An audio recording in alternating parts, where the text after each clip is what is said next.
আচ্ছা, আজকে আমরা চলে এসেছি সরল সুদের পার্ট 2। পার্ট 1 প্রায় 7 থেকে 8 মাস আগে করা হয়েছিল। কিছু কারণের জন্য ভিডিও করতে পারতাম না, সেই জন্য ভিডিও করা হয়নি। আশা করি যে এবার কন্টিনিউ ভিডিও করতে পারবো। পুরো অঙ্ক মাধ্যমিকের যে যতগুলো চ্যাপ্টার আছে সেই অঙ্কগুলো আগে আমি শেষ করার চেষ্টা করব। আজকে আমরা করব 14 নম্বর অঙ্ক। পার্ট নাম্বার 1-এ 1 থেকে 13 পর্যন্ত 4টে অঙ্ক করেছিলাম। তার মধ্যে বাকি অঙ্কগুলোর পুরোপুরি আইডিয়া দিয়ে দিয়েছিলাম যে কিভাবে করতে হবে। তো আপাতত 1 থেকে 13 পর্যন্ত পুরো কমপ্লিট। আমি আসছি 14 নম্বর অঙ্ক। 14 নম্বর অঙ্ক পুরোটুকুনি, যেহেতু বই সবার কাছে আছে তো একটা অংশ টুকে দিয়েছি যেখানে ডেটাগুলো আছে।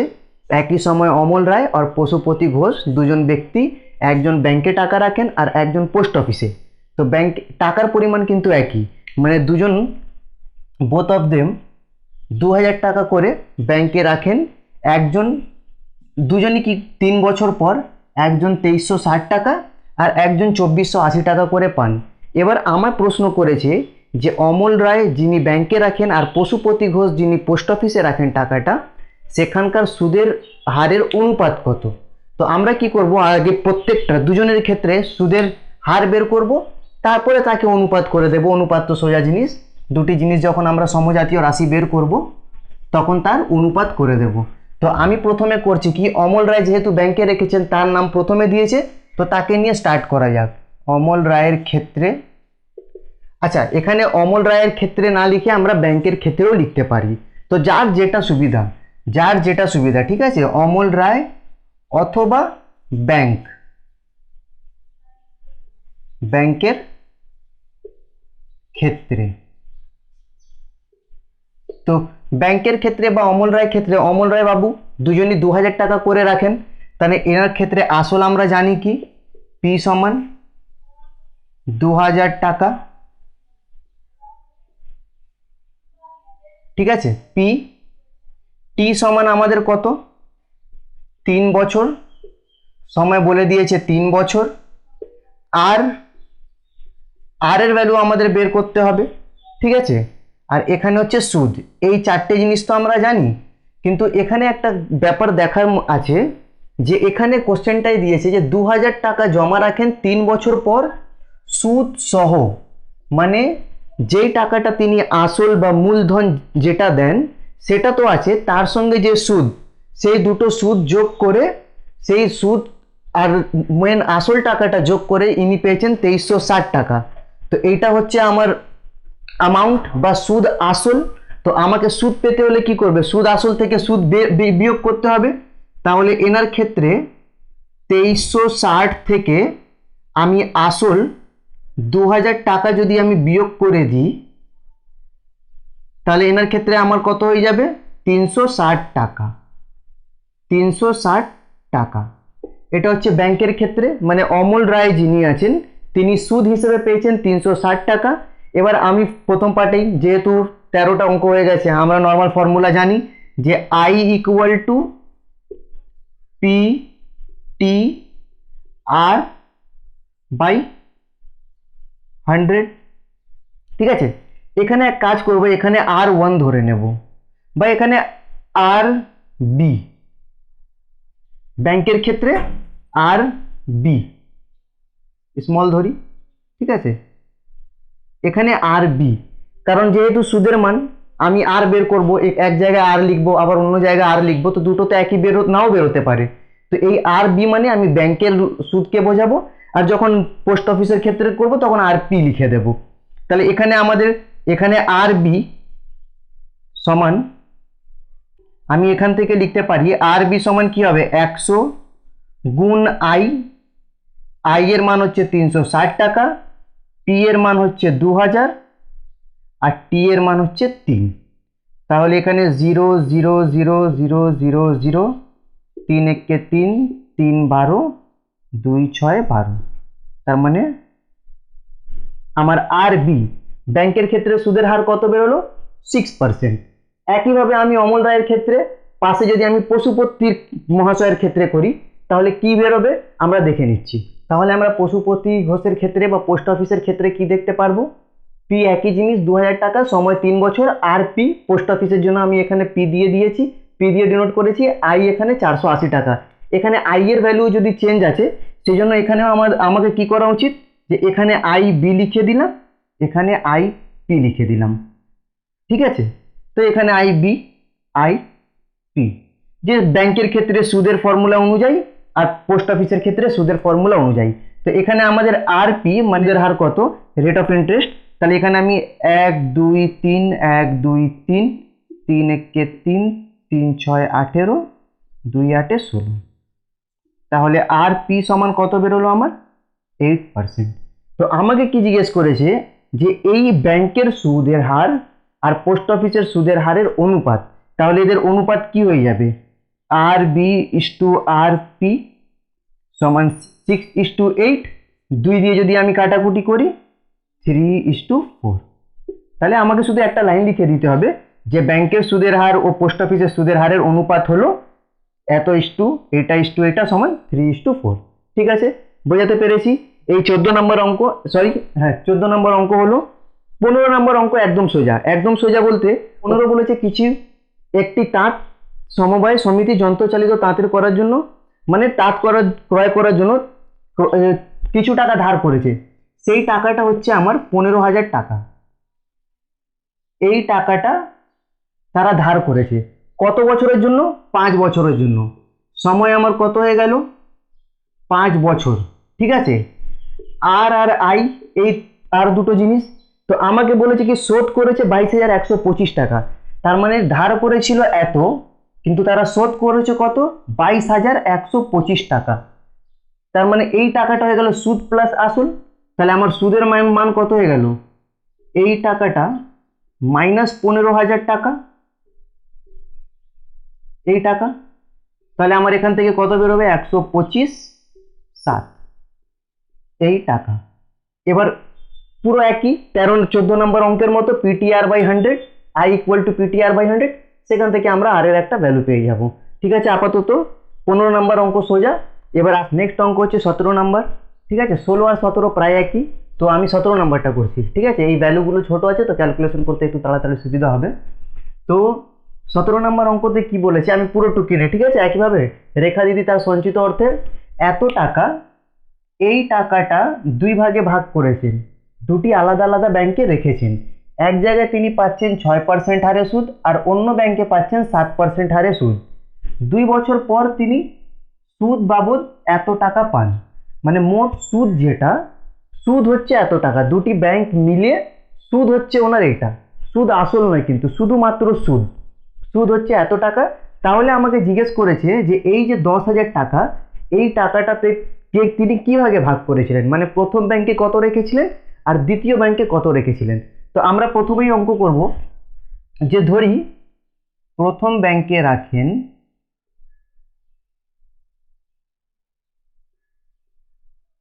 সমান x টাকা। ঠিক আছে, তাহলে এইটা হচ্ছে আমার প্রথম ব্যাংকে রাখেন। যদি প্রথম ব্যাংকে x টাকা রাখেন, ঠিক আছে, আচ্ছা তাহলে দ্বিতীয় ব্যাংকে কত হবে, অতএব দ্বিতীয় ব্যাংকে রাখেন সমান, দ্বিতীয় ব্যাংকে কত হবে, যে ওনার কাছে 10,000 টাকা ছিল, তার মধ্যে x টাকা রেখে দিলেন একটা ব্যাংকে, তাহলে বাকি টাকাটা কত পড়ে রইল, 10,000 মাইনাস x টাকা। ঠিক আছে, ব্যাপারটা বোঝাতে পারলাম, যে আমার কাছে যদি কিছু টাকা থাকতো 100 টাকা, ঠিক আছে, 20 টাকার কিছু খেয়ে নিলাম, তাহলে বাদ বাকি কত থাকলো 80 টাকা। কি করে করলাম, 100 যেটা ছিল তার থেকে যেটা খেয়েছি 20 টাকা বিয়োগ করে দিলাম, তাহলে 100 মাইনাস 20 80 টাকা। ঠিক একইভাবে 10,000 টাকা ওনার কাছে ছিল, x টাকা একটা ব্যাংকে রেখে দিয়েছেন, তো বাকি টাকা আমার পড়ে থাকলো 10,000 মাইনাস x টাকা। এবার এখানে আমরা দুটি ভাগে অঙ্ক করব, প্রথম ব্যাংকের ক্ষেত্রে আলাদা বিষয়, দ্বিতীয় ব্যাংকের ক্ষেত্রে আলাদা বিষয়। তাহলে আমরা লিখব কি, প্রথম ব্যাংকের ক্ষেত্রে, প্রথম ব্যাংকের ক্ষেত্রে আমার আসল কত, আমার আসল মানে পি হয়ে গেল আমার x টাকা। ঠিক আছে, টি আমার জানি কত 2 বছর, আর আমার কত 6%, তাহলে আমি আই বের করতে পারবো। ঠিক আছে, আই সমান কত, তাহলে আমার প্রথম ব্যাংকের ক্ষেত্রে ডেটাগুলো আমি পেয়ে গেলাম। তাহলে সুদ সমান কত হবে, প্রথম ব্যাংক বা প্রথম ব্যাংক থেকে পাওয়া সুদের পরিমাণ, প্রথম ব্যাংক থেকে পাওয়া সুদ সমান পি টি আর বাই 100 টাকা সমান আমি লিখলাম 12x বাই 100 টাকা। ব্যাপারটা বোঝাতে পারলাম? এখানে আমি 2 দিয়ে কাটাকাটি করতেই পারতাম, কিন্তু আমি করব না, কিন্তু আমি করলাম না কেন আমি পরে বলছি। এবার প্রথম ব্যাংকের ক্ষেত্রে আমি এই জিনিসগুলো পেলাম, তাহলে আমরা একইভাবে দ্বিতীয় ব্যাংকের ক্ষেত্রে লিখতে পারি। দ্বিতীয় ব্যাংকের ক্ষেত্রে আমার আসল সমান কত হয়ে যাবে? 10,000 মাইনাস x টাকা। আমার টি সমান 2 বছর, আর সমান 7%। আচ্ছা, তাহলে আর সমান 7%, তাহলে আমরা আই বের করব এখানে। তাহলে দ্বিতীয় ব্যাংকের ক্ষেত্রে সুদ কত হয়ে যাবে? অতএব দ্বিতীয়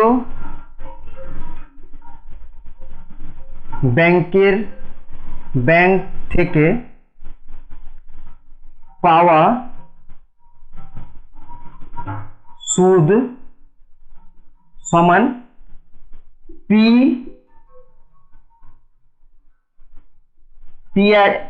টি আর হোল ডিভাইডেড বাই 100।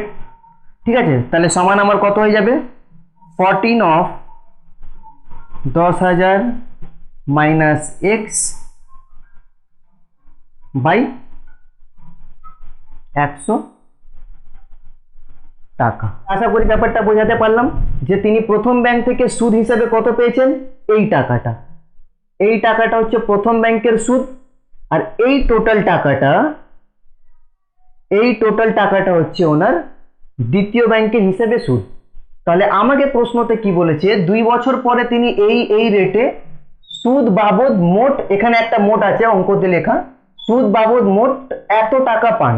তাহলে আমি প্রশ্নানুসারে এখানে লিখতে পারি যে এই অ্যামাউন্টটা প্লাস এই অ্যামাউন্টটা ইকুয়াল টু 1280, হ্যাঁ কি না? তাহলে এই দুটি আমি যদি যোগ করি তাহলে আমরা এর পরে হবে, মানে আমি এর পরের লাইনটা এখান দিয়ে লিখছি। প্রশ্নানুসারে লিখে আমরা কি লিখব? 12x বাই 100 প্লাস 14 অফ 10,000 বিয়োগ x বাই 100 সমান 1280। ঠিক আছে, এবার এখান থেকে আমরা রীতিমতো সমাধান অনুযায়ী x এর ভ্যালু বের করব। তাহলে আমার প্রথম লাইনে কি হয়ে যাবে? লসাগু হয়ে যাবে 100। এই লসাগু যাতে আমার কোনো ঝামেলা সৃষ্টি না হয় পরে, সেই জন্য আমি কি করেছিলাম, আগে এখানে কাটাকুটি করিনি। 50 আসতো, আবার লসাগু তো 100ই লিখতে হতো, তাহলে আমি কেন দুবার খাটবো? এইটা যেভাবে আছে সেভাবেই থাক, এখানে গিয়ে আমরা ম্যানেজ করে নেব। তাহলে এখানে আমার 12x প্লাস 14 অফ 10,000 বিয়োগ x সমান এটা, বা 12x প্লাস 14, 1 2 3 4, 4টে 0 বিয়োগ 14x সমান 12 8 0 0 0। ঠিক আছে, কি করলাম এখানে? এই কমাগুলো বোঝানোর জন্য দিচ্ছি যাতে সুবিধা হয়, অসুবিধা না হয়।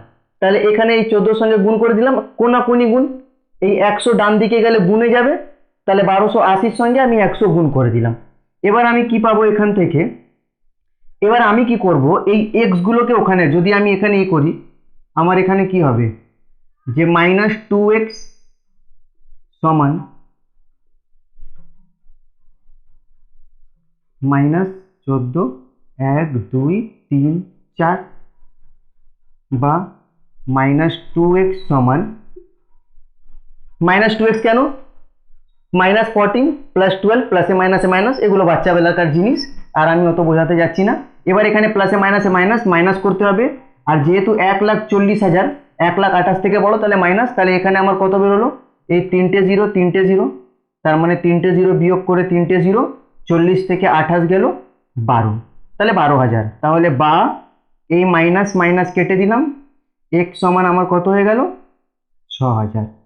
এই 2 এখানে ভাগে হবে, তাহলে 12,000/2, তাহলে আমার 6,000 বেরোবে। তাহলে এক্স আমি কি ধরেছিলাম, যে প্রথম ব্যাংকের টাকা, এই প্রথম ব্যাংকে রাখেন এক্স টাকা, তাহলে এক্স এর ভ্যালু বেরিয়েছে 6,000, তার মানে তিনি প্রথম ব্যাংকে রাখেন 6,000 টাকা। দ্বিতীয় ব্যাংকে কত হয়ে গেছিল, এখানে 10,000 বিয়োগ এক্স, তার মানে 10,000 বিয়োগ 6,000, তার মানে দ্বিতীয় ব্যাংকে হয়ে গেল 4,000 টাকা। এই দুটো লাইন নিজে অ্যাড করে নেবে। আর এবার এই যে 17 নাম্বার অঙ্ক, পুরো সেম আমরা করতে পারবো 16 নাম্বার অঙ্ক, পুরো সেম। 16 নম্বরে কি বলেছে, আসলম চাচা কর্মের ক্ষেত্রে মানে অবসর নিয়েছেন, এই 10,000-এর জায়গায় 1,00,000 টাকা দিয়েছে, তারপরে তিনি এই 1280 যেটা মোট সুদ আছে সেখানে 5400 দিয়েছে, আর ওখানে সুদের হার যেটা হচ্ছে 5% আর 6%। তিনি কি করেছেন, ইনি মানে রেখা দিদি কি করেছিলেন, দুটো ব্যাংকে রেখেছিলেন, দুটি আলাদা আলাদা ব্যাংকে। আর আসলম চাচা কি করেছেন, উনি একটা ব্যাংকে রেখেছেন, একটা পোস্ট অফিসে। পুরো একই অঙ্ক, একইভাবে আমরা করব। আশা করি তোমরা সবাই 16 নাম্বারটা পারবে এই 17 নম্বরেরই মতো। এবার আসছি আমরা নেক্সট অঙ্কতে।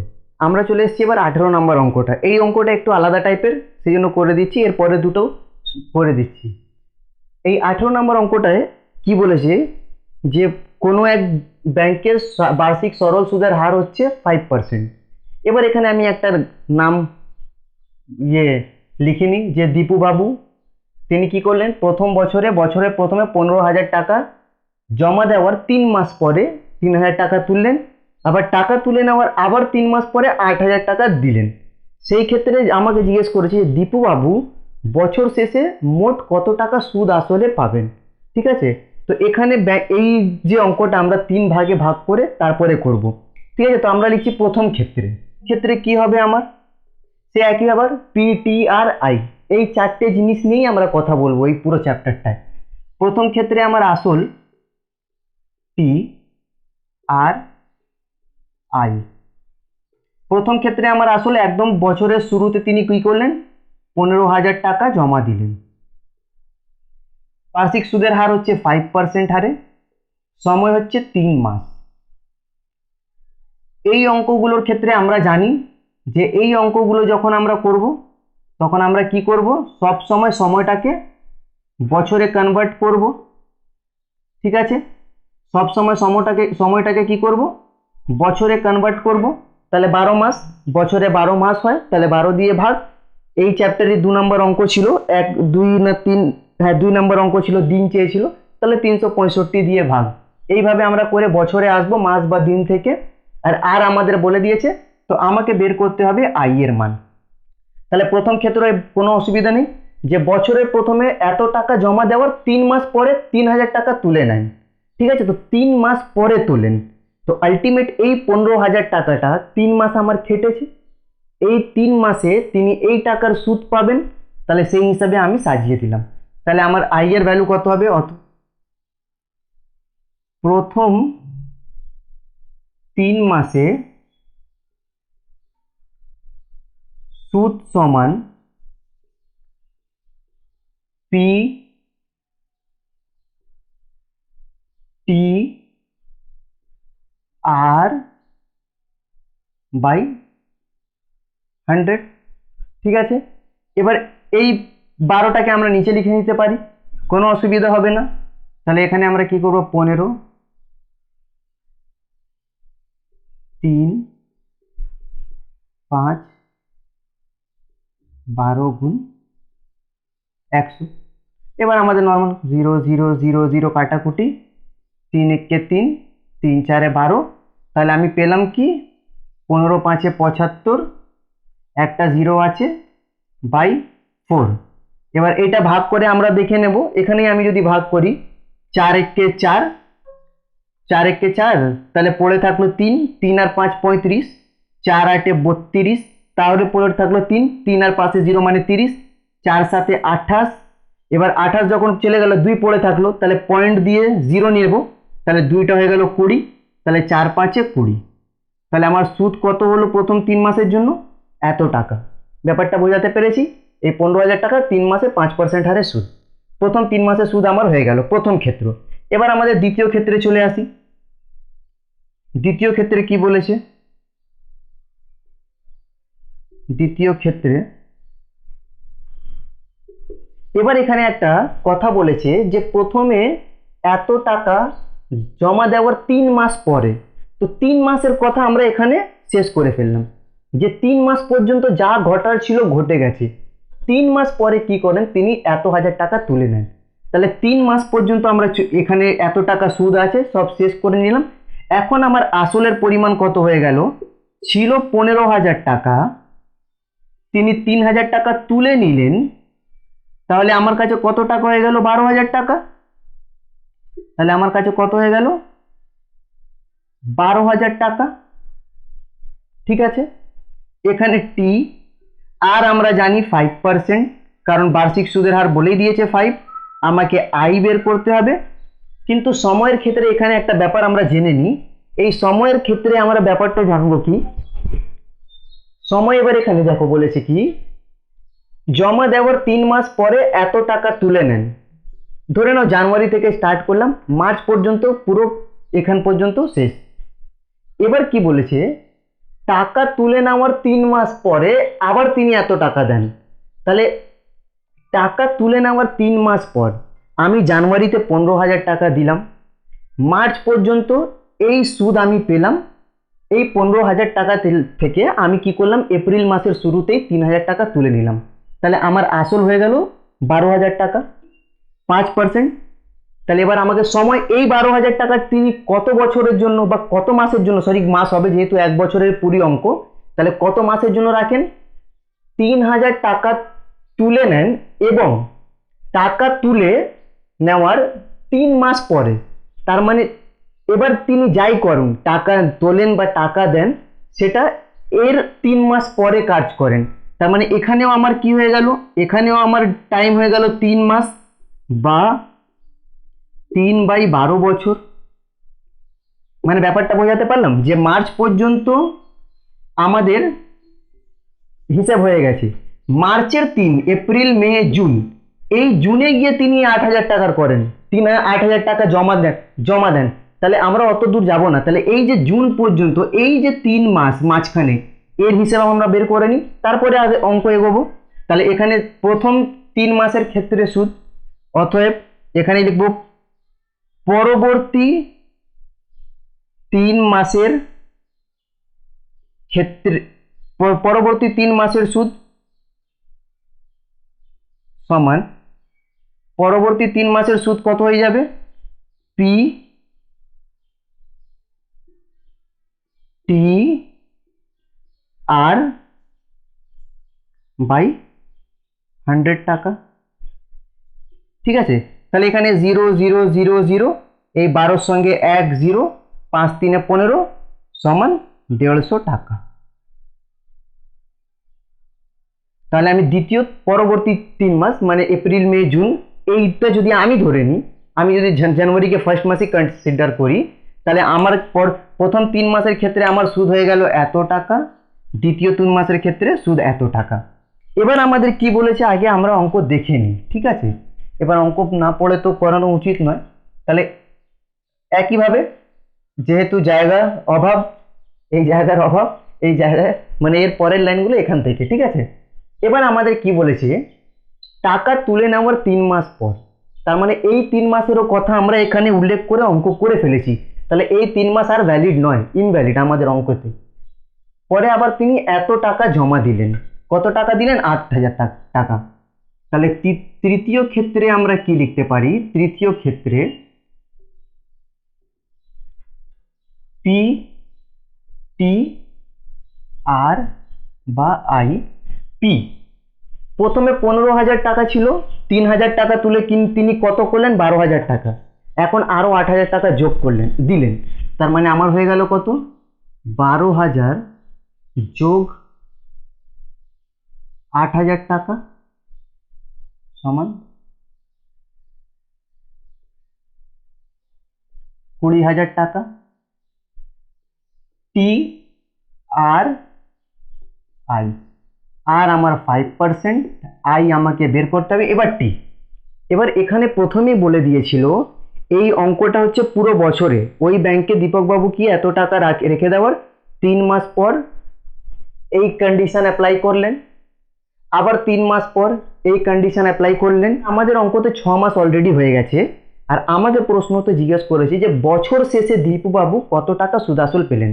তাহলে বছর শেষে মানে 3 মাস হয়ে গেল, তো আমার কাছে 6 মাস পড়ে থাকলো। তাহলে আমার ক্ষেত্রে এই 6 মাস মানে আমার সময় হয়ে গেল 6 মাস, এইটা সমান হয়ে গেল বা 6/12 বছর। ঠিক আছে, তাহলে আমার তৃতীয় ক্ষেত্রে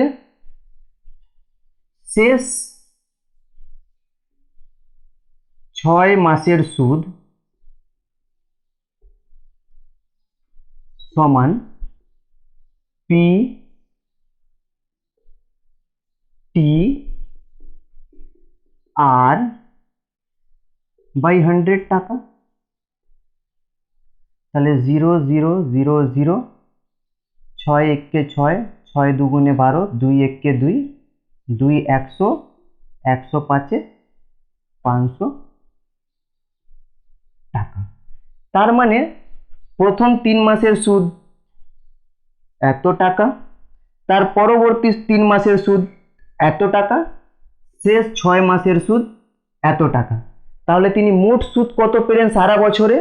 বছর শেষে লিখেই দিই, বছর শেষে মোট সুদ সমান 187.5 প্লাস 150 প্লাস 500 টাকা।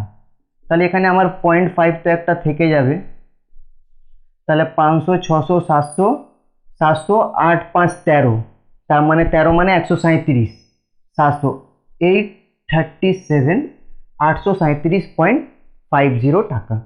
ঠিক আছে, এবার এই টাকাটা হচ্ছে আমার সুদ। তাহলে বছর শেষে তিনি সুদ আসল কত পাবেন? বছর শেষে সুদ আসল সমান 20,000 যোগ 837.5 টাকা। তার মানে 20,837.5 টাকা। 20,000 কেন? বলে স্যার আমরা তো 15,000 টাকা দিয়ে স্টার্ট করেছিলাম। তারপরে আমিও বলবো স্যার 3 মাস পর উনি 3,000 টাকা তুলে নিয়ে 12,000 টাকা করেছিলেন স্যার। ঠিক আছে, কোথায় গেল 12,000? এই 12,000 টাকা করেছিলেন তিনি। আবার তার 3 মাস পর তিনি 8,000 টাকা দিয়ে 20,000 করেছিলেন। তাহলে শেষে আমার আসল হয়ে গেল 20,000 টাকা, মোট সুদ হয়েছে আমার 837 টাকা। দুটি যোগ করে সুদ আসল আমরা পেয়ে গেলাম এটা। ঠিক আছে, এবার আসছি আমরা নেক্সট অঙ্ক। আচ্ছা, আমরা চলে এসেছি অঙ্ক নাম্বার 19। ঠিক আছে, 19 নম্বর অঙ্ক ভালো করে বুঝতে হবে, একটু অসুবিধা হয় এই অঙ্কটা করার সময়, তাও বোঝানোর চেষ্টা করছি, আশা করি ভালো মতো বোঝাতে পারবো। আচ্ছা, এখানে দিয়েছে একজন ব্যক্তি বার্ষিক এত % সরল সুদের হারে এত টাকা ব্যাংক থেকে ধার নেন। ঠিক আছে, আগের মতোই ব্যক্তির নাম দরকার নেই, অঙ্ক ম্যাটার করে, নাম দিয়ে কিছুই হবে না। বার্ষিক 12% সরল সুদের হারে উনি এত টাকা ব্যাংক থেকে ধার নেন। ধার নেওয়ার 1 বছর পর থেকে তিনি প্রতি মাসে এত টাকা হিসাবে ভাড়াতে বসিয়ে দেন সেই বাড়িটা। এবার আমাকে প্রশ্নতে জিজ্ঞেস করেছে যে উনি যে এই টাকাটা ধার করেছেন এই % হারে, একটা বছরে তো ওনাকে রিটার্ন করতে হবে। সেই বছর আমাকে জিজ্ঞেস করেছে যে আমি আজকে যদি ধার নিয়ে থাকেন উনি, তাহলে আজ থেকে কত বছর পর সেই টাকাটা শোধ করবেন। কিন্তু কন্ডিশনটা কি হচ্ছে, ওই টাকাটা আসবে ওনার ভাড়া থেকে। এই ভাড়ার অ্যামাউন্ট প্রতি মাসে উনি যে ভাড়াটে বসিয়েছেন এত টাকা, তিনি নিজের কাছ থেকে কিছু দেবেন না, ধার করা টাকা নিয়েছেন ব্যাংক থেকে। ব্যাংক থেকে বাড়ির টাকা নিয়ে বাড়ি তৈরি করলেন।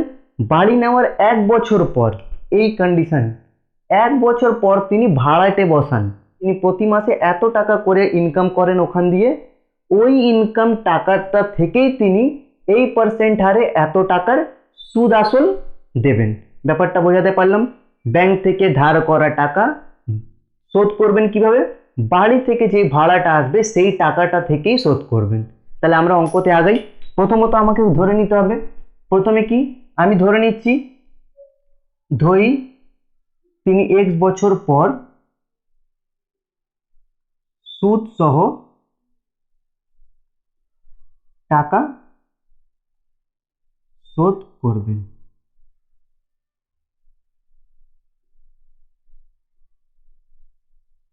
ঠিক আছে, তাহলে আমি ধরে নিচ্ছি আজকে তিনি যদি নিয়ে থাকেন টাকাটা, তাহলে তিনি x বছর পরে টাকাটা শোধ করবেন। তাহলে আমার এই হিসাবে x বছর পরে এত টাকার এত পার্সেন্ট হিসাবে একটা সুদ বেরোবে, সেটা আগে আমরা ক্যালকুলেট করি। আচ্ছা, এখানে আসল কত আমাদের? এই টাকাটা 2,40,000। এই টাকাটা তিনি ধার করেন ব্যাংক থেকে।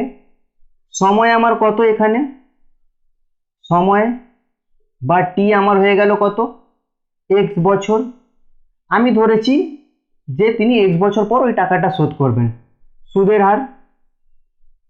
সুদের হার এতগুলো না লিখলেও হতো, কিন্তু যেহেতু আমি প্রথমেরটাই লিখে দিয়েছি তাহলে বাকিগুলোটাতেও লিখে দিলাম। সুদের হার হচ্ছে আমার 12%।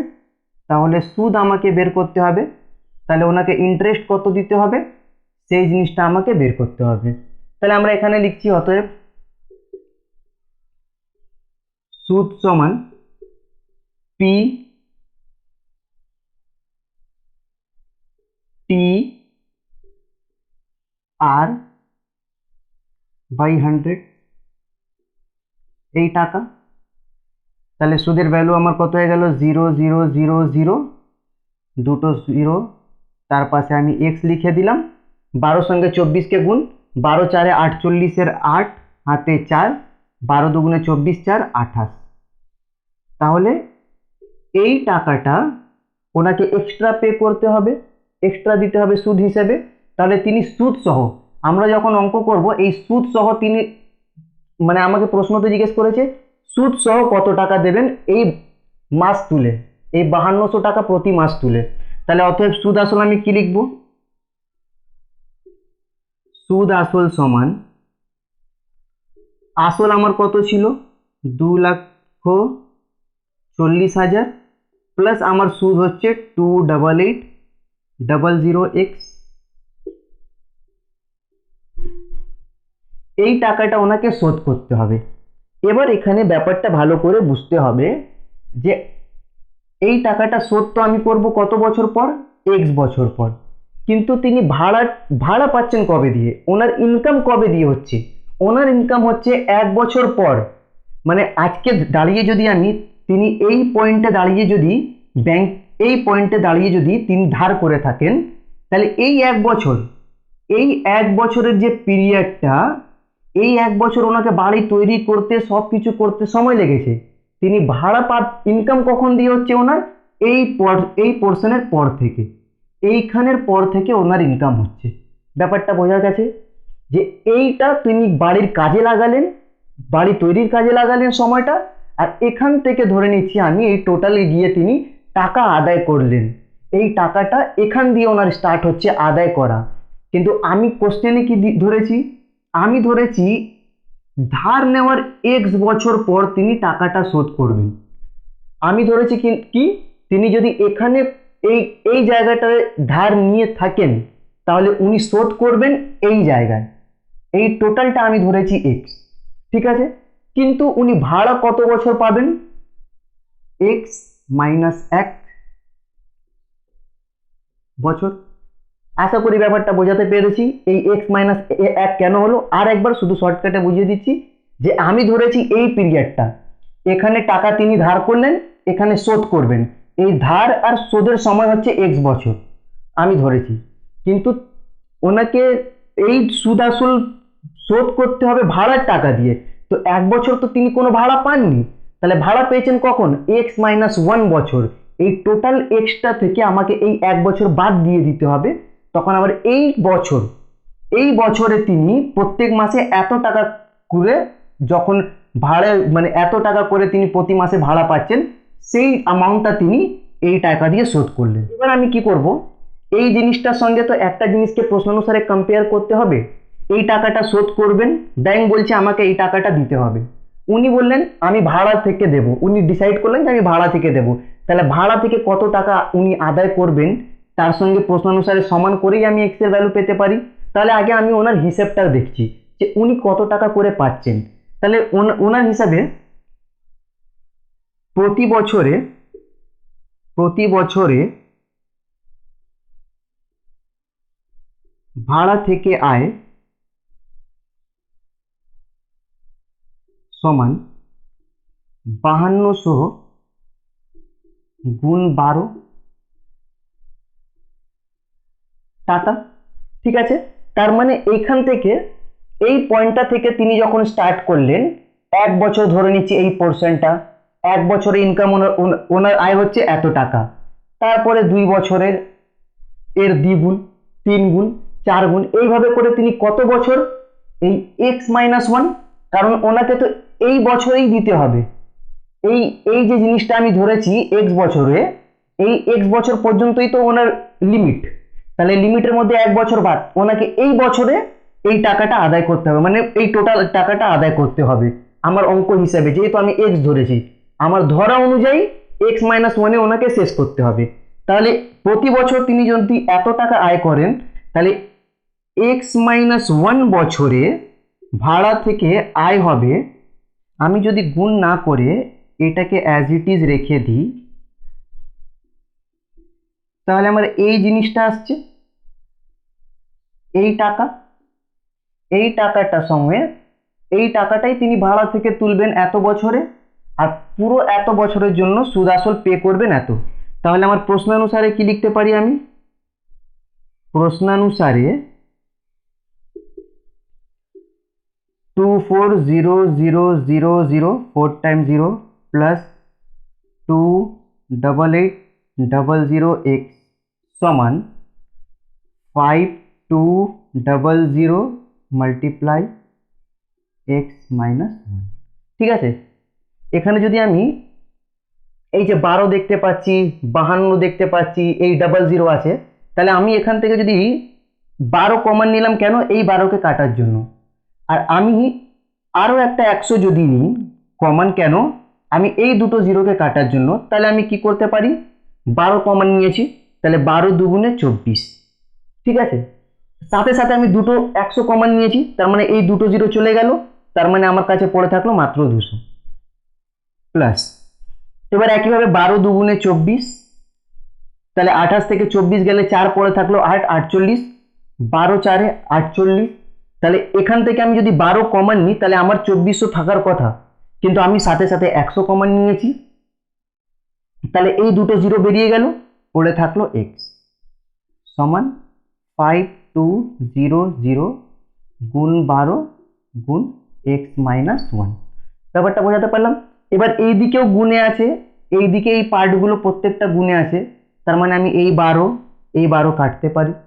ঠিক আছে, এই দুটো জিরোর সাথে এই দুটো জিরো কাটতে পারি, তাহলে আমি আর একটা লাইন দিয়ে লিখে দিচ্ছি 200 plus 24x equal to 5200 x-1 whole divided by 100।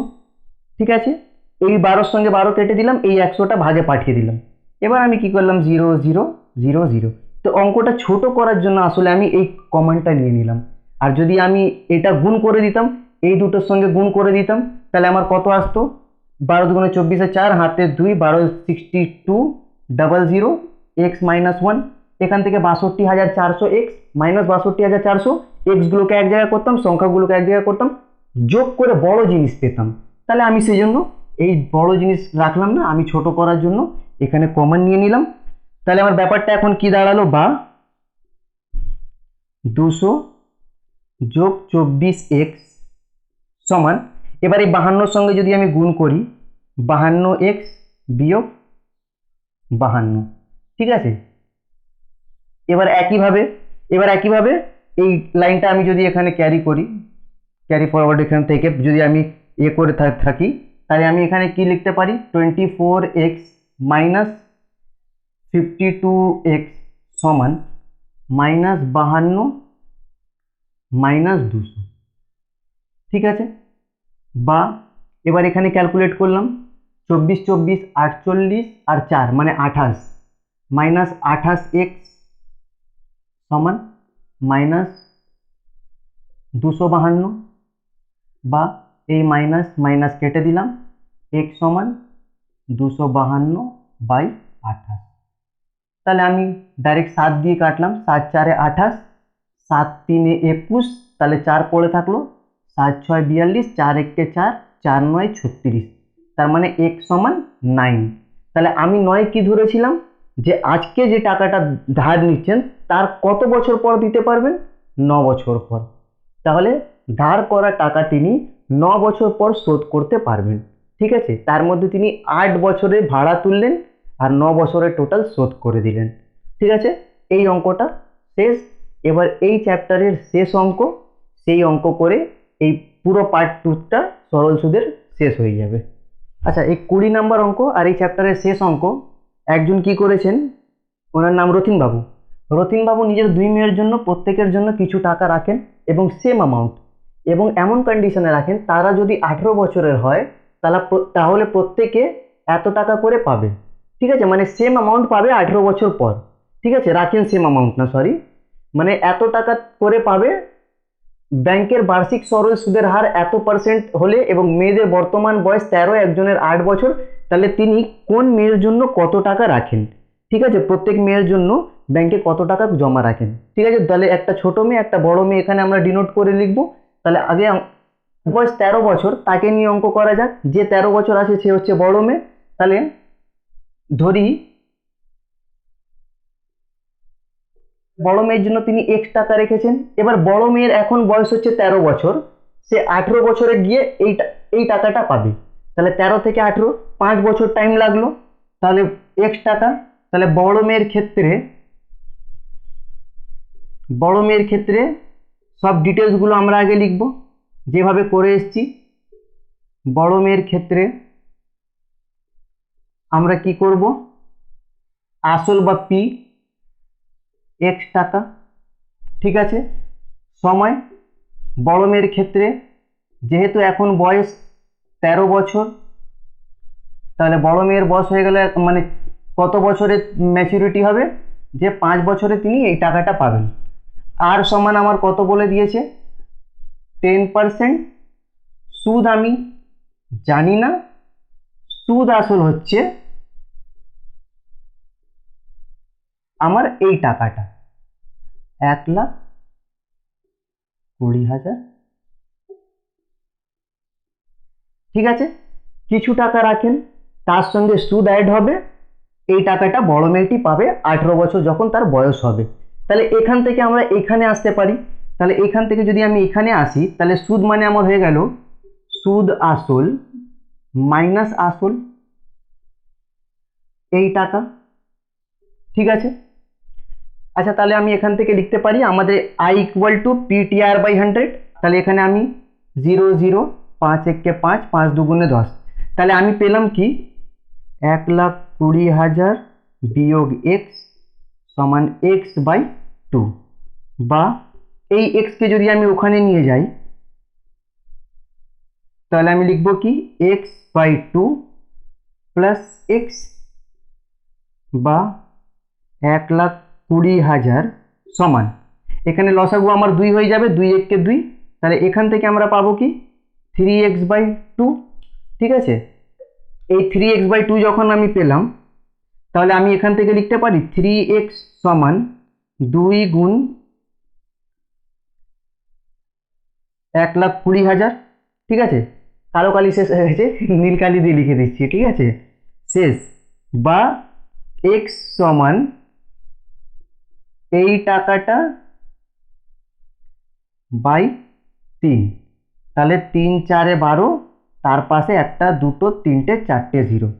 ঠিক আছে, তার মানে আমার এটার সঙ্গে 2 গুণ হবে, 4 2 গুণে 8, 1 2 3 4 এই টাকা। আচ্ছা তাহলে আমরা কি দেখলাম শেষে 80,000 টাকা বেরোলো x এর মান। আমি x কি ধরেছিলাম, বড় মেয়ের জন্য তিনি রেখেছিলেন x টাকা। একইভাবে আমরা y ধরে ছোট মেয়ের ক্ষেত্রে করতে পারি, শুধু আমার চেঞ্জেস কি হবে, এই x এর জায়গায় y টাকা হবে, যেখানে যেখানে x দেখতে পাচ্ছি সেখানে y হবে। আর একটা চেঞ্জ কি হবে, এখানে এই বছর, যেহেতু ছোট মেয়ের এখন বয়স হচ্ছে 8 বছর, এর ক্ষেত্রে 18 বছরে যেতে 10 বছর সময় লাগবে, সময় আমার হবে 10 বছর। এই ওয়াই এর এক্স এর জায়গায় ওয়াই ধরবো, আর সময় আমার 5-এর জায়গায় 10 বছর হবে। একইভাবে যখন আমরা ক্যালকুলেট করব তখন আমরা ছোট মেয়ের ক্ষেত্রে তিনি কত রেখেছেন সেই টাকাটা আমরা পেয়ে যাব। এটা তোমাদের বাড়ির কাজ, মানে নিজে করে নেবে। এই তার মানে বড় মেয়েরটা আমি বের করে দিলাম, ছোট মেয়েরটা তোমরা বের করে নেবে। সরল সুদের পার্ট 1 আর পার্ট 2 এইটাতে পুরো চ্যাপ্টার কমপ্লিট করা আছে, আশা করি বুঝতে পারবেন। টাইম লেগে গেছে, মাঝখানে কিছু অসুবিধা ছিল, সেই জন্য আগেও বলেছি ভিডিও সেই জন্য করতে পারিনি। এবার কন্টিনিউ ব্যাপারটা থাকবে। এবার এর পরের চ্যাপ্টার হচ্ছে চক্রবৃদ্ধি সুদ, সেই চক্রবৃদ্ধি সুদেও দুটো পার্টে ভাগ করেছি, সেটাও আসছে এর পরের ভিডিওগুলো, ঠিক আছে। তাহলে সরল সুদের ক্ষেত্রে পার্ট 1 পার্ট 2তে পুরো বিষয়বস্তু, কোন কোন অঙ্কের সঙ্গে কি কি মিল আছে সেগুলো বলে দিয়েছি আমি, আর যেগুলো মিল নেই প্রায় প্রত্যেকটা ধরে ধরে বুঝিয়ে করিয়ে দিয়েছি। আশা করি বোঝা গেছে। ভিডিও ভালো লাগলে লাইক করবে আর সাবস্ক্রাইব করে নেবে, ঠিক আছে। পরবর্তী চ্যাপ্টার চক্রবৃদ্ধি সুদ এবার আমরা ধরবো, তো দেখা হবে নেক্সট ভিডিও।